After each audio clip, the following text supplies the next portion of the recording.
കൊച്ചി കലാഭവൻ റോഡിന് സമീപത്ത് റെയിൽവേ മേൽപ്പാലത്തിനോട് ചേർന്ന് ആൾപ്പാർപ്പില്ലാത്ത ക്വാർട്ടേഴ്സിൽ ഒരു ചെറുപ്പക്കാരനെ തലക്കടിയേറ്റ് മരിച്ച നിലയിൽ കണ്ടെത്തിയത് ഡിസംബർ 5 രാത്രി. കാഞ്ഞിരപ്പള്ളി സ്വദേശി അഭിജിത്തിനെ കൊലപ്പെടുത്തിയ മുഹമ്മദ് അലിയെ തിരുനെൽവേലിയിലെത്തി പോലീസ് അറസ്റ്റ് ചെയ്തിരുന്നു. കൊലയാളിയെ പിടികൂടുന്ന ദൃശ്യം ഇന്ന് പോലീസ് തന്നെ പങ്കുവച്ചു. കഞ്ചാവ് വാങ്ങാൻ പണം നൽകാത്തതിന് കൊന്നുവെന്നാണ് മുഹമ്മദ് അലിയുടെ മൊഴി.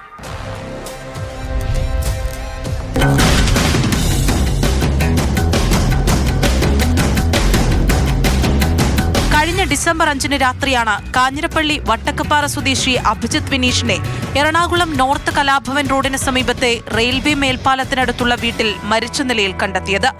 പ്രഥമ ദൃഷ്ട്യാൽ തന്നെ കൊലപാതകമെന്ന് തിരിച്ചറിഞ്ഞ പോലീസ് പ്രദേശത്തെ CCTV ദൃശ്യങ്ങൾ കേന്ദ്രീകരിച്ച് അന്വേഷണം തുടങ്ങിയിരുന്നു.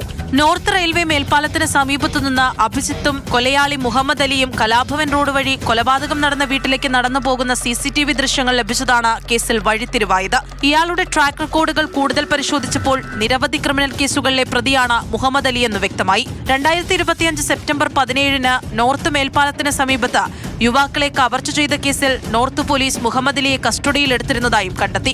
കുപ്രസിദ്ധ കുറ്റവാളി കൊടിമരം ജോസിന്റെ കൂട്ടാളി കൂടിയാണ് മുഹമ്മദ് അലി എന്ന് പോലീസ് തിരിച്ചറിഞ്ഞതോടെ ഇയാൾക്കായി പലയിടത്തും അന്വേഷണം തുടങ്ങി. മൊബൈൽ ഫോണുകളും മറ്റും നശിപ്പിച്ചായിരുന്നു ഇയാൾ തമിഴ്നാട്ടിലെ തിരുനെൽവേലിയിൽ ഒളിവിൽ കഴിഞ്ഞു വന്നിരുന്നത്.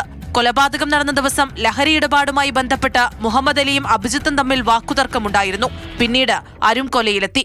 അഭിജിത്തിന്റെ നെഞ്ചിൽ കത്തികൊണ്ട് കുത്തിയ പാടുകളും തലയ്ക്ക് കല്ലുകൊണ്ടടിയേറ്റ ക്ഷതങ്ങളും ഉണ്ടായിരുന്നു. അഭിജിത്ത് മരിച്ചെന്നുറപ്പിച്ചതോടെ ഇയാൾ കടന്നുകളയുകയായിരുന്നു. 1 മാസം നീണ്ട തിരച്ചിലിനൊടുവിലാണ് എറണാകുളം സെൻട്രൽ പോലീസിന് പ്രതിയെ പിടികൂടാൻ കഴിഞ്ഞത്. ഈ കേസിൽ പ്രതിയെ പിടികൂടുന്ന ആ ദൃശ്യങ്ങൾ പുറത്തുവന്നു. കഞ്ചാവ് വാങ്ങാൻ പണം നൽകാത്തതിനാണ് അഭിജിത്തിനെ കൊന്നതെന്നാണ് മുഹമ്മദ് അലി പോലീസിനോട് പറഞ്ഞിരിക്കുന്നത്. പ്രതി റിമാൻഡിലാണ്.